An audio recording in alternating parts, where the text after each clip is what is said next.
सुना बहाना, तो उन्होंने जवाब दिया कि तुम्हारे बाद मेरे 3 बेटे और हैं, और उसके बाद मैं अपना आंचल फाड़ कर इसको परचम बनाऊंगी, लेकिन अल्लाह के सिवा किसी के सामने सर न झुकाऊंगी।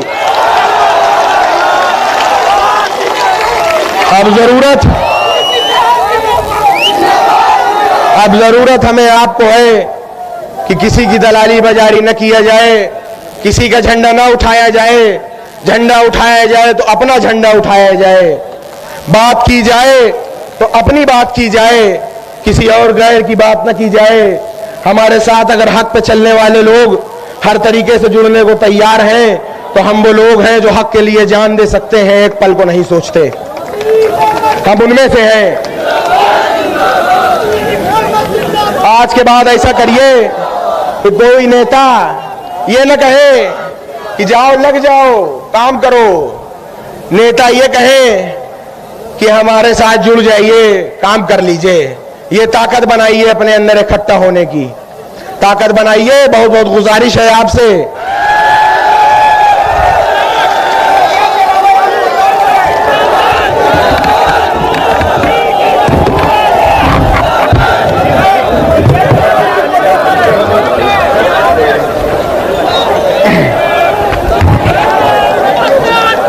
अस्सलाम वालेकुम और आदाब।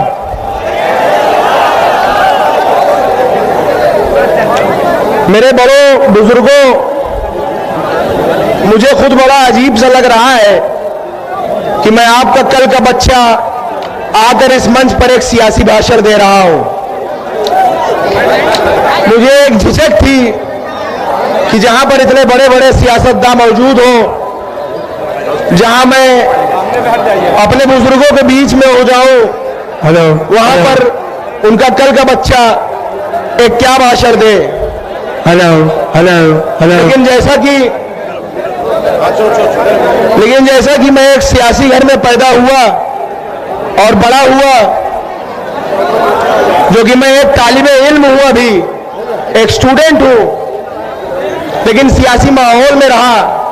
और एक बात कहा जाता है कि मछली के बच्चे को कभी तैरना नहीं सिखाया जाता।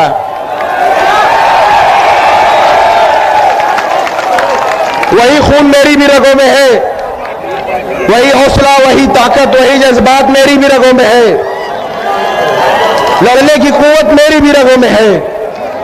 उसी बाप की औलाद हूं मैं भी।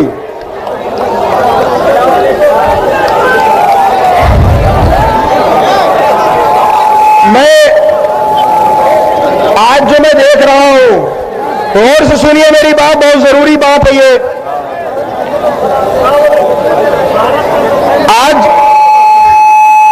आज इतने दिनों से मैं देख रहा हूं और एक जमाने से देखता आ रहा हूं, और अपने अब्बा से बात करने के बाद, और उन्होंने कहा कि एक लीडर हिंदुस्तान में है, इतना अपडेटेड, इतना हाईली लर्नेड लीडर मैंने अपनी जिंदगी में नहीं देखा। इतना अप टू डेट रहने वाला लीडर मैंने अपनी जिंदगी में नहीं देखा। अमान, उसको दो, नहीं देखा। एक निजी वाकया बताऊं तो जब अब्बा जेल में थे, अभी गुजरात जेल में पहुंचे, उनको महज 2 साल से वो जेल में है गुजरात में। तो जब से वो गुजरात जेल में है, वो 2 ही चीज लाने को कहते हैं। एक अर्तुगरुल की सीरीज ले आ दो, कहते हैं कि एक अर्तुगरुल की सीरीज ले आ दो, और जनाब असदुद्दीन ओवैसी साहब की स्पीचेस ले आओ।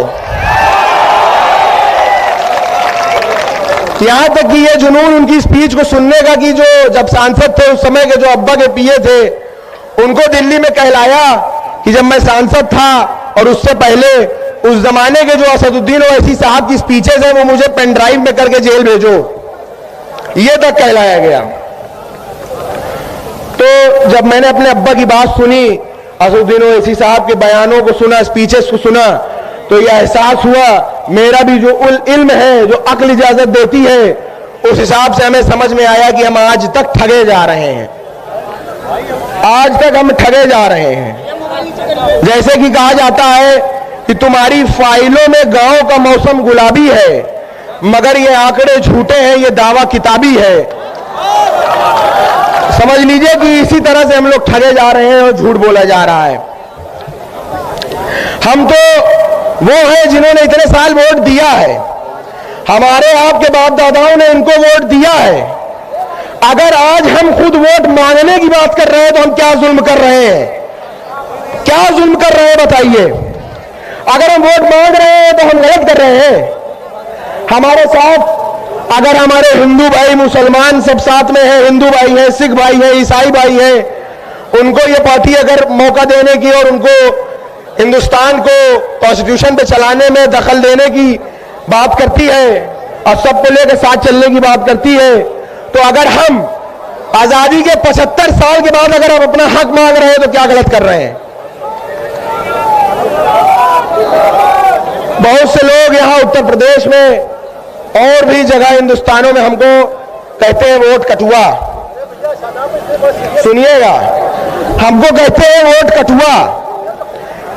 बीजेपी और आरएसएस ने पूरे हिंदुस्तान में हमें कटुआ कटुआ कह के सरकार बनाया है। सेंट्रल में कटुआ कटुआ कह के सरकार बनाया सेंट्रल में।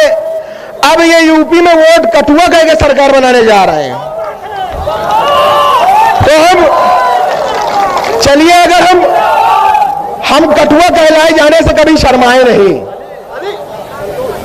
हम कभी नहीं शर्माए, तो वोट कटुआ कहलाए जाने से क्या शर्माएंगे? कहते हैं ये लोग वोट कटुआ। और सबसे ज्यादा तकलीफ तब होती है जब अपने कुछ भाई भी उसी में शामिल हो जाते हैं। हम इधर 22% है 100 में, 100 में हम 22% हैं। यहां कोई 7 है, कोई 8 है, कोई 10 है। हम वोट का समंदर है, वो वोट का नदी और नाला है। हम वोट का समंदर है, वो वोट का नदी और नाला है। तो क्या कभी समंदर को नदी और नाले रास्ता दिखाते हैं? कि नदी और नाले आके मिलते हैं समंदर में, आके ये मिलते हैं हमें, ना कि हम इनसे गुजरते हैं। ये अपने अंदर एक एहसास लाइए, कभी किसी से कम ना समझिए। एक नारा रखिए कि हम पर क्यों कटुओं का नारा है, अरे 100 में 22 हमारा है। हम पर क्यों कटुओं का नारा है, 100 में 22 हमारा है। अगर मैं बचपने की बात करूं कुछ, तो मैं छोटा सा था, सुनिएगा। तो मैं छोटा सा था और स्कूल जाता था पढ़ने, तो देखता था दीवारों में लिखा होता था कि तेल लगाओ डाबर का, नाम मिटा दो बाबर का। और लिखा होता था कि मुसलमानों तुम्हारा स्थान पाकिस्तान या कब्रिस्तान। तो ये मैं सोचता था कि ये किसको कहने की बात कर रहे हैं। मैं स्कूल जाता था तो पढ़ता था कि बाबर तो एक राजा था, औरंगजेब एक राजा था, ये किसको इशारा करने की बात कर रहे हैं। बाद में मुझे एहसास हुआ कि ये हमें इशारा करते हैं। और यही लोग जो हमारी माँ बहन बेटियों को बेवा करने की बात करते हैं, अगले ही पल हमारे हिमायती बन के तलाक की बात करने लगते हैं। ये कहां करे वहां से बताइए, इन पे कैसे भरोसा करा जाए? आप खुद सोचिए कि एक तरफ हमारी माँ बहनों को बेवा कर रहे हैं, दूसरी तरफ तलाक की बात कर रहे हैं। यकीन करने लायक है कि नहीं है ये लोग? आप बताइए। और हमसे बड़ा देशभक्त कौन है? हमारे पास चॉइस थी, चाहते तो जा सकते थे। कौन है हमसे बड़ा देशभक्त? चॉइस थी हमारे पास, जा सकते थे लेकिन रुक गए। हम वो नहीं है जो कराची चले गए, उनमें से नहीं हम रुक गए। चाहते तो चले जाते बाप दादा हमारे, लेकिन नहीं गए, रुक गए। और हमारी पुश्तें यही दफन होंगी इंशाल्लाह इसी मिट्टी में। ये हमसे वफादारी का सबूत मानते हैं, वफादारी का सबूत मानते हैं ये लोग। और ये भी सुन लें कि जरूरत पड़ेगी तो इसी मिट्टी के लिए कुर्बानी भी देने को हम हाजिर हैं, कुर्बानी भी देंगे हम। और हमारा मजहब भी सिखाता है कि जहां रहो उसके वफादार रहो, वफादार रहना जरूरी है। और ये अब्बा ने तब भी कहा था कि ये लोगों, ऐ सियासतदारों सुन लो, हम सीने पे गोली खाएंगे, मुरली मनोहर जोशी तुम सीने पे गोली नहीं खाओगे, ये अब्बा ने बोला था। सन 89 से सन 89 से तारीख है कि आज तक किसी दंगे के वजह से, दंगे की आग के वजह से इलाहाबाद के आसपास का घर कभी किसी ने जलाया नहीं। ये तारीख गवाह है खुद में कि हमारे वालिद जब से विधायक बने तब से किसी दंगे ने किसी के घर को जलाया नहीं। आखिर जब घर जलाना हुआ तो सबसे पहले हमारा घर जलाया, हमारा घर तोड़ा, हमारा घर पूरा तोड़ के एक कर दिया। और ये तोड़ के ये हौसला तोड़ना चाहते हैं, इस बात को समझिएगा। ये कुछ कर ले, इन्होंने घर हमारा भले तोड़ा लेकिन उन्हें हमारा हौसला नहीं तोड़ा, हमारी हिम्मत नहीं तोड़ी। वो बस एक ईंट की दीवार ही पहचान पाएंगे, बस न बसा न पाए एक घर जो वो घर के जान पाएंगे। हमारे हौसले की छांव में एक शहर बसता है, मेरे बच्चों को भी टूटी छतों का डर नहीं होता। तुम उन लोगों के साथी हो कि जिनके अनगिनत घर हैं, मैं उन लोगों का साथी हूं कि जिनका घर नहीं होता। हमारा वक्त आएगा, सुनो सच्ची कहानी है, हमारा वक्त आएगा, सुनो सच्ची कहानी है। हमारे और बदले की रिवायत भी पुरानी है। तैयार रहना कि एक एक ईंट जिस हाथों ने गिराई है, तैयार रहना कि एक एक ईंट जिन हाथों ने गिराई है, एक एक ईंट उन्हीं हाथों से वापस लगवानी है।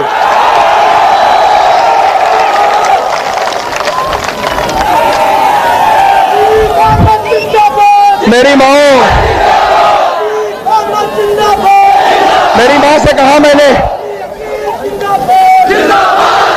मेरी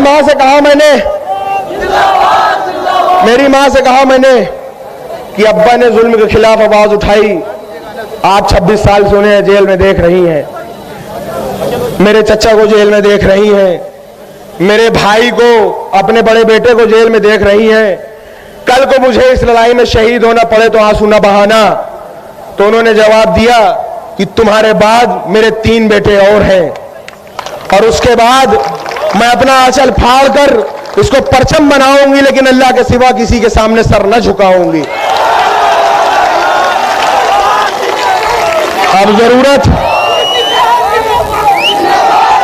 अब जरूरत हमें आपको है कि किसी की दलाली बाजारी न किया जाए, किसी का झंडा ना उठाया जाए।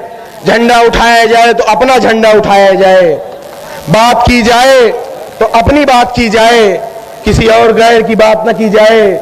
हमारे साथ अगर हक पे चलने वाले लोग हर तरीके से जुड़ने को तैयार हैं तो हम वो लोग हैं जो हक के लिए जान दे सकते हैं, एक पल को नहीं सोचते, हम उनमें से हैं। आज के बाद ऐसा करिए कि कोई नेता ये न कहे कि जाओ लग जाओ काम करो, नेता ये कहे कि हमारे साथ जुड़ जाइए, काम कर लीजिए। ये ताकत बनाइए, अपने अंदर इकट्ठा होने की ताकत बनाइए। बहुत बहुत गुजारिश है आपसे कि इस संगठन को मजबूत करिए।